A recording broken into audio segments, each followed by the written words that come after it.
When I was diagnosed with early dementia, I asked to move closer for support. My daughter-in-law said, "We're not babysitters for broken brains." She laughed as my son looked away. "You can die alone like your wife," she whispered when I passed her in the hall. But the next week, a social worker arrived with documents that made her beg for. I asked for help when the diagnosis came, and my daughter-in-law told me I could die alone like my wife did.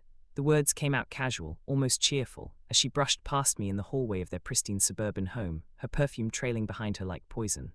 I stood there frozen, one hand gripping the wooden banister so hard my knuckles went white, my heart hammering against my ribs. In the living room, Daniel kept his eyes locked on the television screen, the volume muted, pretending he couldn't hear his wife destroying his father piece by piece. Lydia's laughter followed her into the kitchen, light and dismissive, the sound of someone who had just swatted away an annoying insect. I am Harold Vance, 78 years old, a recently retired civil engineer who spent 40 years building bridges and calculating load-bearing capacities, who raised a son alone after cancer took my Elizabeth when Daniel was only 12. My flaw has always been avoiding confrontation, swallowing hurt like bitter medicine to keep the peace, telling myself that silence is strength when really it is just cowardice dressed up in a neat suit. I have spent my whole life being precise and controlled, clinging to routines and schedules because chaos terrifies me, and now my own mind is threatening to become the chaos I have always feared. I had come to them hat in hand, voice trembling as I explained the diagnosis.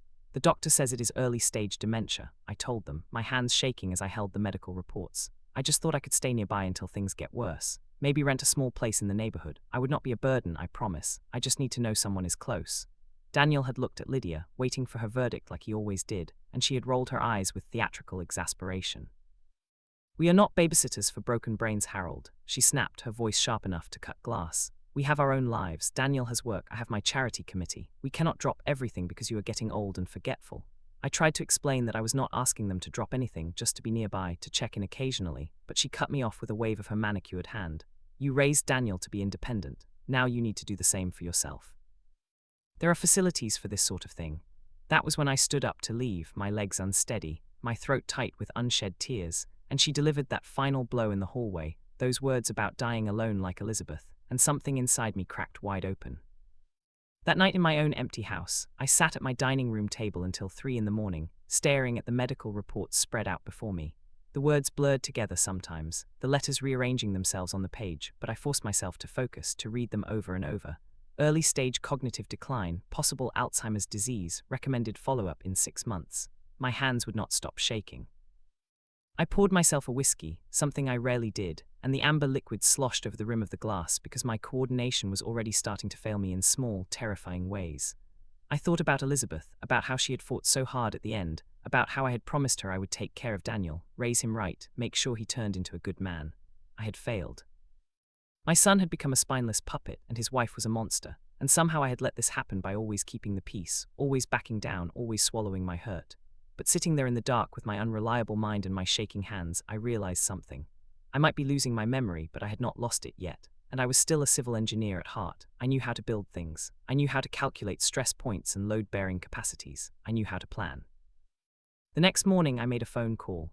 "Ms. Finch, this is Harold Vance. We spoke a few months ago about estate planning. I would like to move forward with those arrangements we discussed."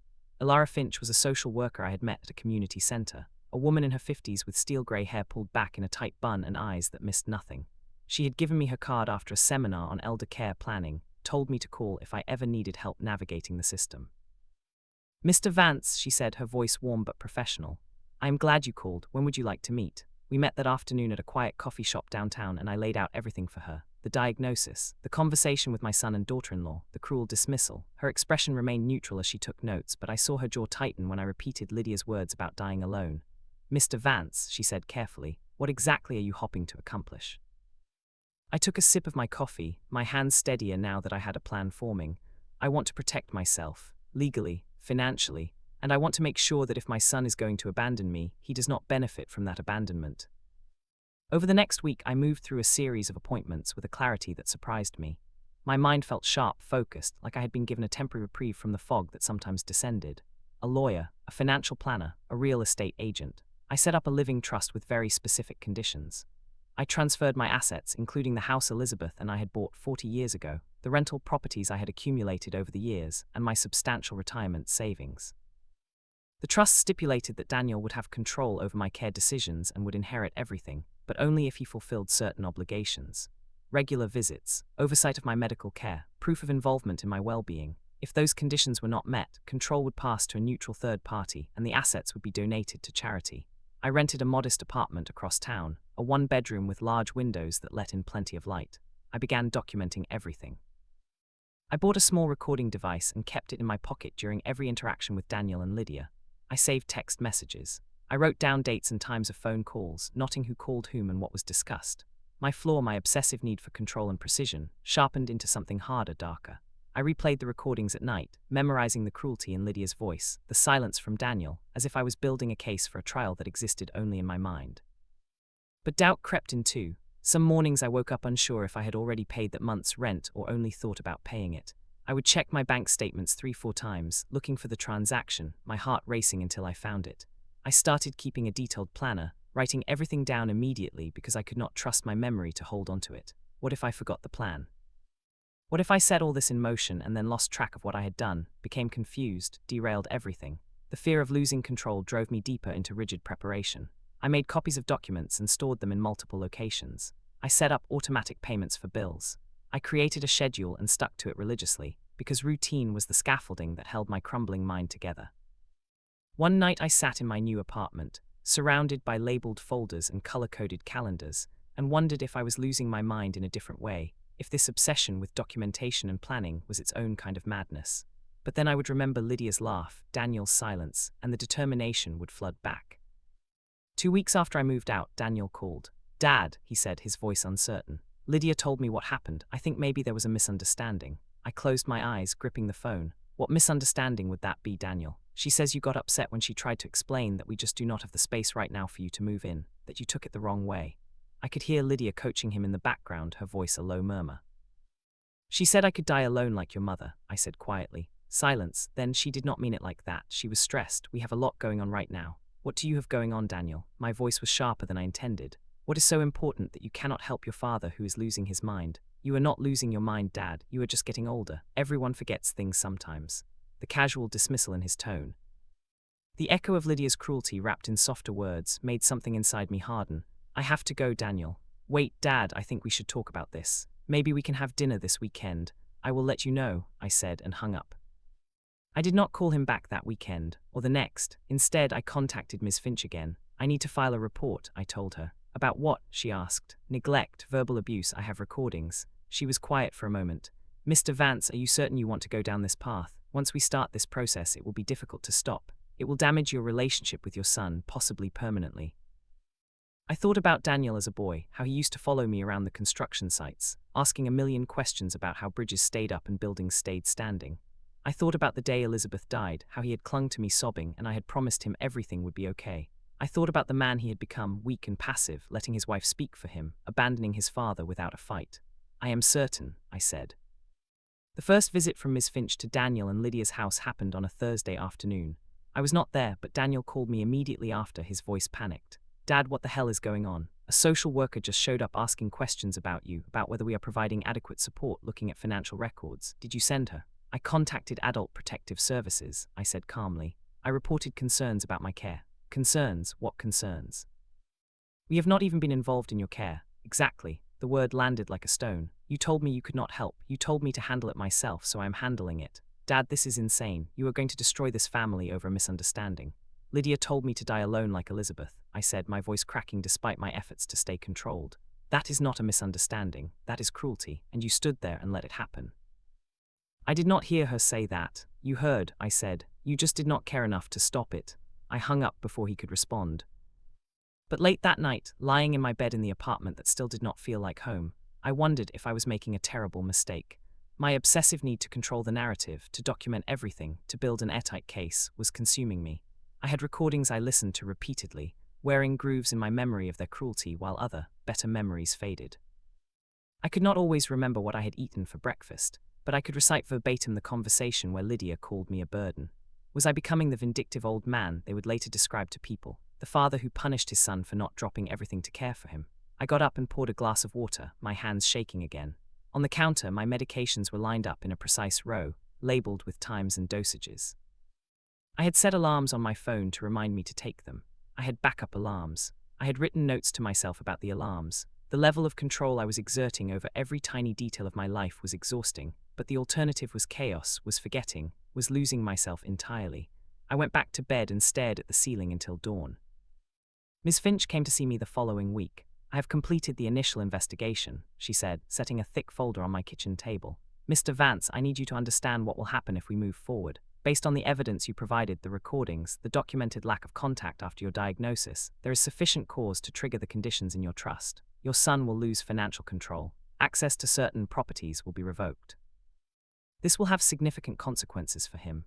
Good, I said, but my voice wavered. She studied me with those sharp eyes. Is it because once we do this, there is no going back? Your relationship with your son will be fundamentally altered. You need to be absolutely certain this is what you want. I thought about it, really thought about it. Daniel was my only child, my only family. If I did this, I might lose him forever, but had I not already lost him?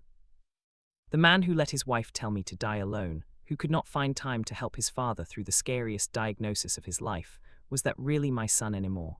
I am certain, I said again, and this time my voice was steady. The formal meeting was scheduled for the following Tuesday at Ms. Finch's office. Daniel and Lydia arrived separately from me, and I could see the confusion and anger on their faces as they walked into the conference room. Lydia was dressed in an expensive navy suit, her makeup perfect, her armor in place. Daniel looked exhausted, dark circles under his eyes, his tie slightly crooked. They sat across from me at the long table, and for a moment nobody spoke. Ms. Finch opened her folder and slid a set of documents across to them. "Thank you for coming," she began, her voice professional and neutral. "We are here to discuss Mr. Harold Vance's care arrangements and the associated legal and financial implications." Lydia leaned forward, her eyes flashing. "I do not understand what we are doing here.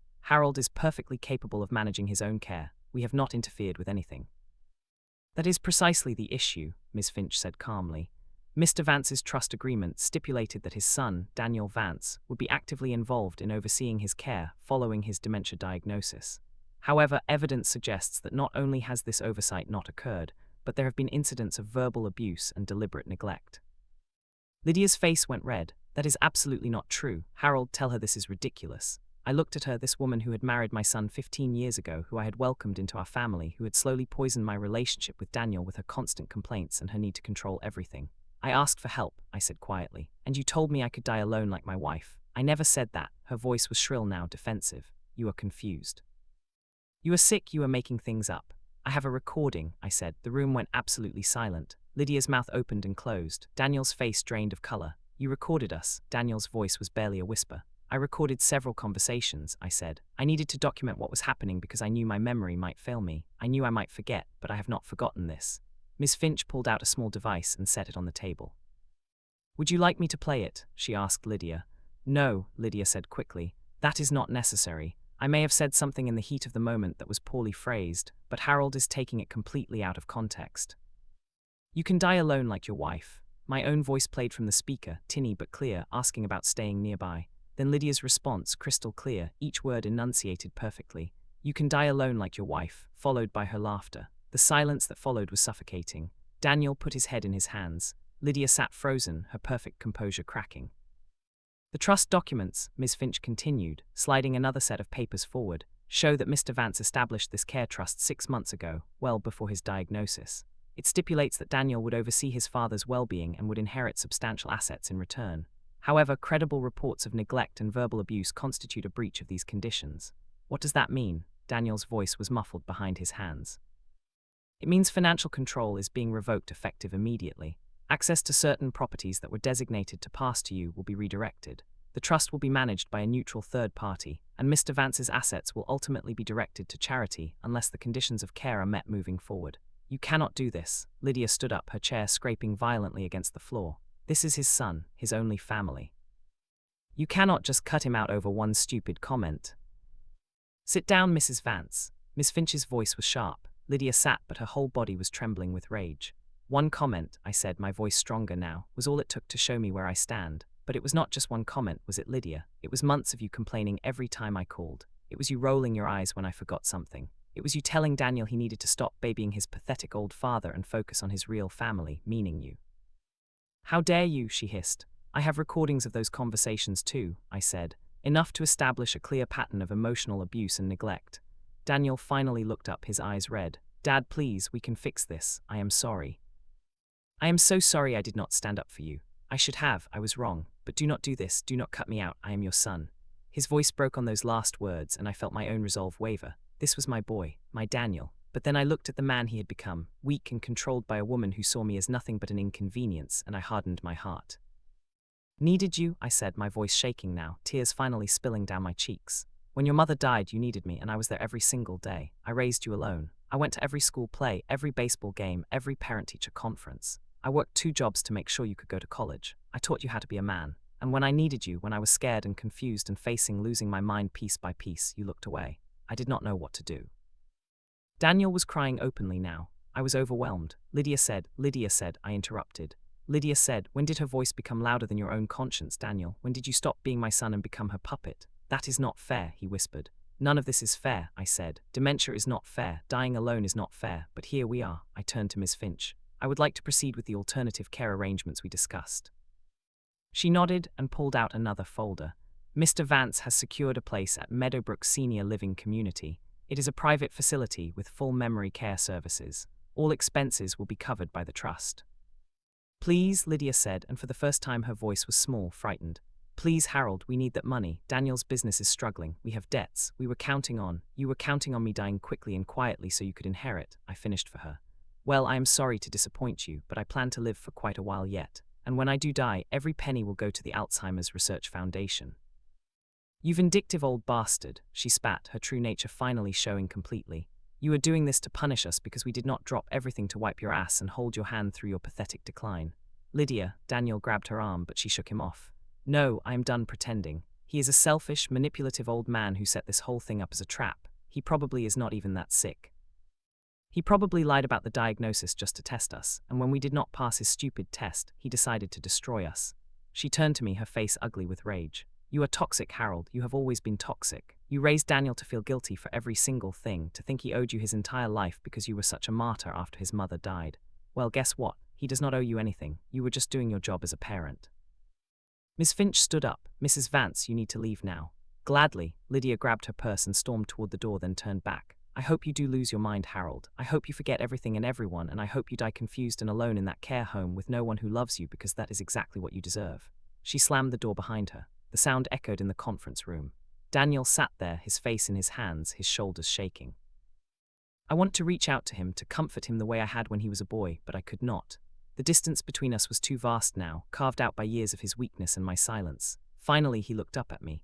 I am sorry, Dad, he said again. I know it does not mean anything now, but I am sorry. You are right about everything. I let her control me. I let her speak for you. I was a coward, and I will regret it for the rest of my life. I studied his face, memorizing it, afraid that soon I might not remember what my own son looked like. I believe you are sorry, I said gently, but I cannot forgive you, not yet, maybe not ever. Some things, once broken, cannot be fixed. The weeks that followed were strange and lonely. I moved into Meadowbrook, a beautiful facility with gardens and common areas and staff who were kind and patient. My room was small but comfortable, with space for my labeled folders and my schedules and my recordings.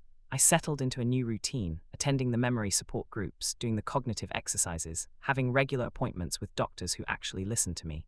Daniel tried to visit once. He showed up on a Saturday afternoon, alone, carrying a bouquet of flowers that he clutched awkwardly in both hands. I was in the common room reading when he arrived, and one of the nurses came to tell me I had a visitor. I followed her to the small visiting area, and there he was, looking lost and small in his expensive suit. Hi, Dad, he said. I nodded but did not speak. Can we talk? He asked. About what? About everything. About how to fix this.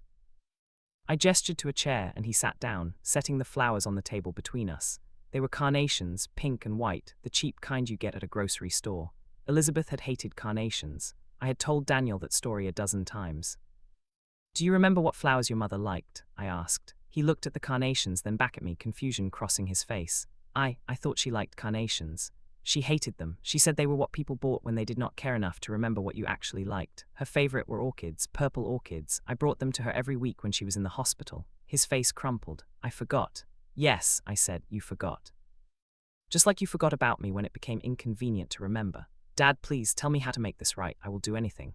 I looked at this man who was my son, who carried half of Elizabeth's DNA and half of mine, who had her smile and my stubborn streak, who I had loved more than anything in the world.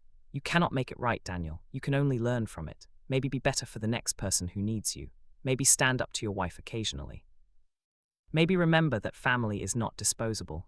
Are you disposing of me? His voice was small, childlike. No, I said. You disposed of me. I am just accepting it. He left the flowers when he went. I gave them to one of the nurses and asked her to put them somewhere I would not have to see them. Daniel did not visit again. I heard through the social services grapevine that he and Lydia had separated. Apparently the financial strain of losing access to my estate had been too much for their already shaky marriage. He had moved into a small apartment, while she kept the house they had bought with the money they had assumed would be coming from my inheritance. I felt no satisfaction in learning this, only a dull sort of sadness. 3 months into my stay at Meadowbrook, something strange happened. I was in a session with Dr. Patricia Morrison, a neurologist who specialized in dementia care, going through my regular cognitive assessments. She had me do memory tests, puzzle exercises, recall sequences of numbers and words. When we finished, she sat back in her chair with a curious expression. Mr. Vance, she said carefully, I have been reviewing your medical records, including the initial diagnosis that brought you to us. Yes, I prompted. I would like to order some additional tests, with your permission. What kind of tests? A full neuropsychological evaluation, some advanced imaging. I want to rule out some alternative explanations for your symptoms. The tests took 2 weeks. Blood work, brain scans, hours of cognitive assessments with different specialists. When Dr. Morrison called me into her office to discuss the results, Ms. Finch was there too. I had asked her to be present for any major medical updates. Mr. Vance, Dr. Morrison began, folding her hands on her desk, your results are quite interesting. The cognitive decline you were experiencing, the memory lapses, the confusion, they appear to have been stress-induced rather than degenerative. I stared at her. What does that mean? It means you do not have Alzheimer's disease or dementia. What you had was a severe stress reaction, likely brought on by the trauma of losing your wife, the isolation following your retirement, and the anxiety about your changing relationship with your son. Your symptoms were real, but they were not permanent brain damage. With therapy, stress management, and social engagement, you should see significant improvement. The room seemed to tilt. So I am not losing my mind, not in the way we initially feared, no. Ms. Finch was watching me carefully. How do you feel about this news, Mr. Vance? How did I feel? Relief, anger, confusion. I set all of this in motion because I thought I was dying, I said slowly. I thought my mind was going, and I wanted to make sure I was cared for. But if I am not actually sick? Okay. You were sick, Dr. Morrison interrupted gently. Stress-induced cognitive impairment is very real. You were experiencing genuine symptoms. The diagnosis was made in good faith based on the evidence available at the time. And Mr. Vance, the stress you were under, the emotional abuse you were experiencing, those were serious threats to your health. You were not wrong to protect yourself. But I had destroyed my relationship with my son over a diagnosis that was not even accurate. I had weaponized my own fear and confusion, used it to punish Daniel and Lydia for their cruelty. My obsessive need to document everything, to build an airtight case, to maintain control even as I felt myself slipping, had led me here. To a care facility I no longer needed alone, having burned every bridge behind me. I need some time to process this, I said. They left me alone in the room. I sat there for a long time, watching the light change through the windows, thinking about choices and consequences and the fine line between self-preservation and revenge.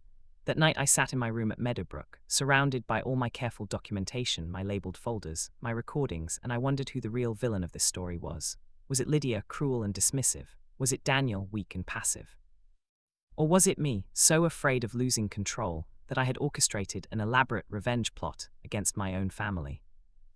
A week later, I received a letter from Daniel. I almost did not open it. It sat on my desk for 3 days before I finally worked up the courage to tear the envelope. Inside was a single page, his handwriting messy and rushed. Dad, it began, I heard about your new diagnosis, that you are going to be okay. I am so glad. I know I have no right to ask for anything from you, but I want you to know that Lydia and I are getting divorced. I should have done it years ago. You were right about everything. She was controlling me and I let her, and I am ashamed of the man I became. I am in therapy now, trying to figure out how I got here, how I turned into someone who could abandon his own father. I do not expect you to forgive me. I do not even expect you to respond to this letter. But I want you to know that I am trying to be better. I am trying to be the son you raised me to be, even if it is too late. I love you. I have always loved you, even when I was too weak to show it. Daniel, I read the letter 3 times, my hands shaking the way they used to when the stress was at its worst. Then I folded it carefully and put it in a drawer. 2 months after the revised diagnosis, I made a decision. I met with Ms. Finch and my lawyer and had them draw up new documents. I was not restoring Daniel's access to the full trust, not yet, but I was creating a path for reconciliation. A series of conditions that, if met over the next 2 years, would allow him to gradually regain what he had lost. Regular visits, not required but encouraged. Family therapy sessions if he was willing. demonstrated commitment to his own growth and healing. Are you sure about this? Ms. Finch asked me. After everything? No, I admitted. But I am not sure about anything anymore. I thought I was losing my mind, and I was wrong. I thought I needed to protect myself with elaborate legal maneuvers, and maybe I did, or maybe I just needed my son to grow a spine. I do not know. All I know is that I am 78 years old. I am not dying as quickly as I thought I was, and I do not want to spend whatever time I have left consumed by bitterness. She smiled, a small, sad smile. That is very wise, Mr. Vance. Or very foolish, I said. Time will tell. I sent Daniel a letter in return. Brief, formal, an invitation to coffee at a neutral location, not Meadowbrook, not his place, somewhere we could meet as two people trying to navigate the wreckage of their relationship. He responded within hours. Yes, anytime, any place, thank you. We met on a cold Saturday morning at a diner downtown, the kind of place with worn vinyl booths and coffee that came in thick ceramic mugs. I arrived first, ordered a cup, sat in a booth by the window watching the street. When Daniel walked in, I barely recognized him. He had lost weight, his hair was grayer. He looked older than 45, worn down by everything that had happened. He slid into the booth across from me, his hands wrapped around his own coffee mug like he needed the warmth. Hi, Dad, he said, his voice uncertain. Hello, Daniel. We sat in silence for a moment. Then he spoke, the words tumbling out in a rush. I know I do not deserve this. I know I do not deserve a second chance or your time or anything from you. What I did, letting Lydia treat you that way, not standing up for you when you needed me most, it was unforgivable. I have been going to therapy twice a week, and my therapist keeps asking me why I became so passive, why I let someone else control my life, and I do not have a good answer except that it was easier than fighting, easier than thinking for myself, and I know that is not an excuse, it is just the truth. I listened, sipping my coffee, watching his face. He looked like he had not slept in weeks. The divorce is almost final, he continued. We are selling the house. I am moving into a smaller place, something I can actually afford on my salary without relying on expectations that were never fair to begin with. And I have been thinking a lot about Mom, about how she would be so disappointed in the man I became. She was strong, you know. She never let anyone push her around.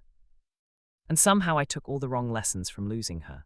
Your mother, I said slowly, would tell you that it is never too late to find your backbone. She would also tell you to stop wallowing and start doing. He almost smiled. That sounds like her. The question is, I continued, what are you going to do, Daniel? Not for me. Not to get back into my good graces or to access money you think you are owed. What are you going to do for yourself? He looked down at his coffee. I am going to keep going to therapy. I am going to learn how to be alone without being lonely. I am going to figure out who I am when I am not trying to please someone else. And if you will let me, I would like to try to build a relationship with you again. A real one. Not based on obligation or inheritance or guilt. Just two people who are family. I thought about that, about whether it was possible to rebuild something so thoroughly broken, about whether I even wanted to try. My flaw had always been avoiding confrontation, but maybe my greater flaw was holding on to hurt, weaponizing my own pain into elaborate schemes instead of just being honest about how much damage had been done.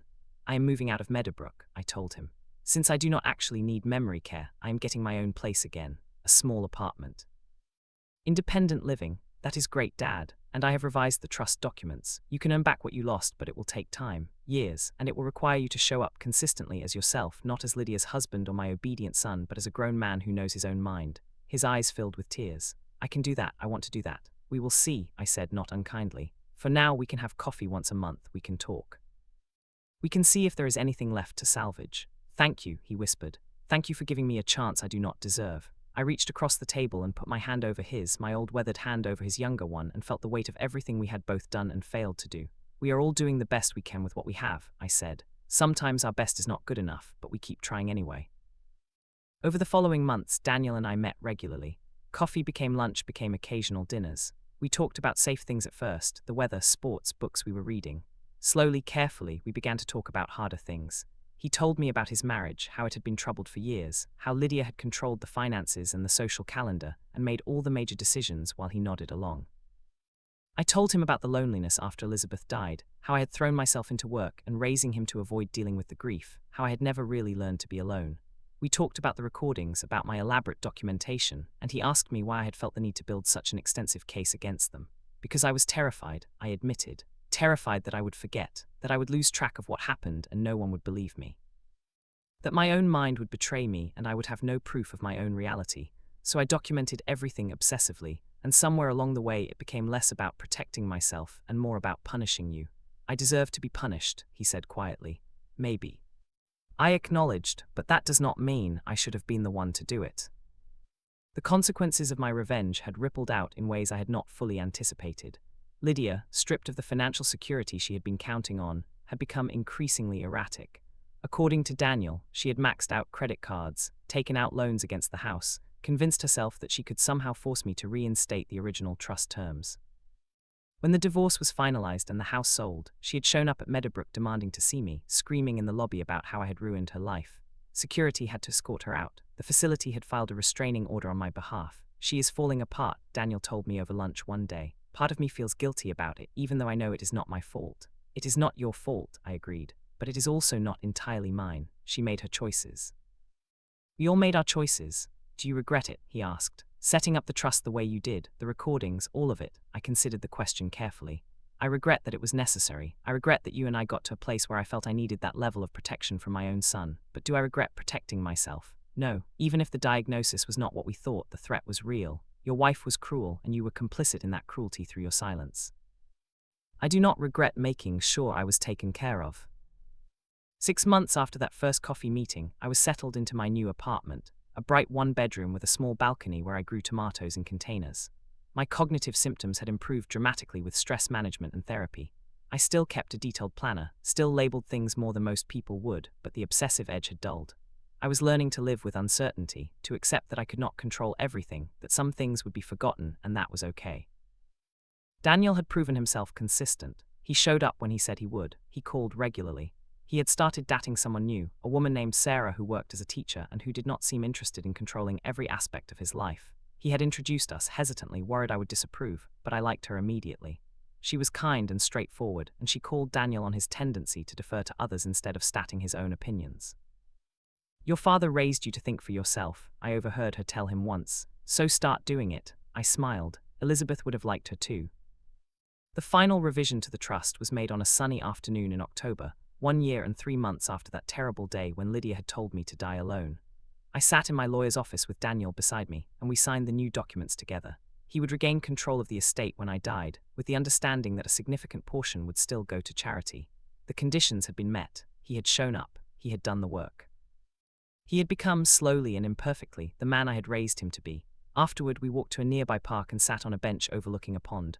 I never thanked you, Daniel said suddenly. For what? For not giving up on me. You could have. You had every right to, but you left the door open just enough for me to find my way back. I thought about that, about doors and choices and second chances.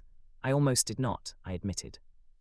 There were days when I thought it would be easier to just cut you out completely, write you off as a loss, spend whatever time I have left focused on myself. But then I realized that would make me just as cruel as Lydia, in my own way, punishing you forever for being weak when you needed to be strong. We sat in comfortable silence, watching ducks paddle across the pond. Can I ask you something? Daniel said eventually. Of course. When you found out the diagnosis was not what you thought, that you were not actually losing your mind the way you feared, how did you feel? I considered the question carefully. Relieved, I said finally, and then guilty, because I had used that diagnosis as a weapon. I had let my fear of losing control drive me to extremes. I had hurt you probably more than was necessary, because I was terrified and angry, and I wanted you to understand how much your rejection had wounded me. You were not wrong to protect yourself, he said, echoing what Dr. Morrison had told me. Maybe not, I agreed, but I was not entirely right either. The truth is usually somewhere in the middle, messier than we want it to be. I think Mom would be proud of both of us, he said softly. For finding our way back to each other, even if the road was ugly. I looked at my son, this middle-aged man with grey in his hair and lines around his eyes, and I saw glimpses of the boy he had been, the boy who had helped me survive Elizabeth's death just by needing me. Your mother, I said, would tell us we are both idiots who took the long way around. But yes, I think she would be proud. The story of my revenge is not a simple one of victory. I did not destroy my enemies and ride off into the sunset vindicated. Instead, I learned that revenge and justice are not the same thing, that protecting yourself can look a lot like punishing others, and that sometimes the people we hurt most are the ones we love.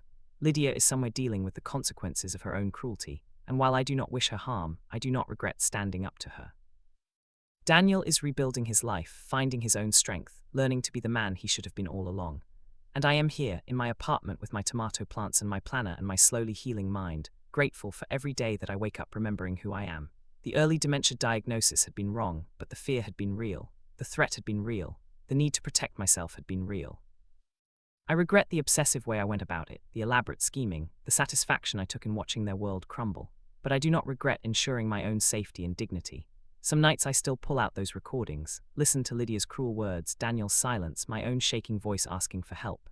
I should probably delete them, but they serve as a reminder of how bad things got, how close I came to losing everything, not to disease but to despair. The final twist came on a cold December evening.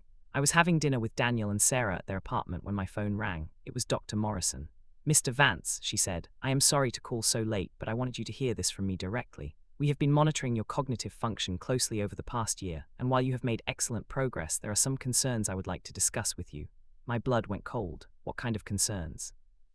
"Some subtle changes in recent tests that warrant further investigation. It may be nothing. It may be the normal cognitive changes associated with agging, but given your history, I would like to be thorough. Can you come in next week?" I agreed and hung up, my hands shaking again for the first time in months. Daniel was watching me with worried eyes. "What is it?" he asked. I told him. Told him about the new concerns, the possibility that maybe the original diagnosis had not been entirely wrong, just premature. That maybe my mind was going after all, just more slowly than we had feared. He was quiet for a long moment, then he reached across the table and took my hand. "Whatever happens," he said firmly, "I am here. Not because of money or obligation or guilt, because you are my father and I love you and I am not going anywhere." I looked at him, this son who had failed me and then fought his way back, who had learned to be strong when it mattered, and I felt something loosen in my chest. "I know," I said, and for the first time in a very long time I actually believed it. The revenge I had taken had not fixed everything. It had not made me whole or healed all the wounds, but it had protected me when I needed protection. It had forced Daniel to confront who he had become. It had given me back some measure of control in a situation where I felt powerless. Whether that was justice or vengeance or something in between, I still could not say. But sitting there in that warm apartment, my son's hand in mine, facing an uncertain future with someone who had finally learned to show up, I supposed it did not matter what we called it. I had survived, we both had, and sometimes that was enough.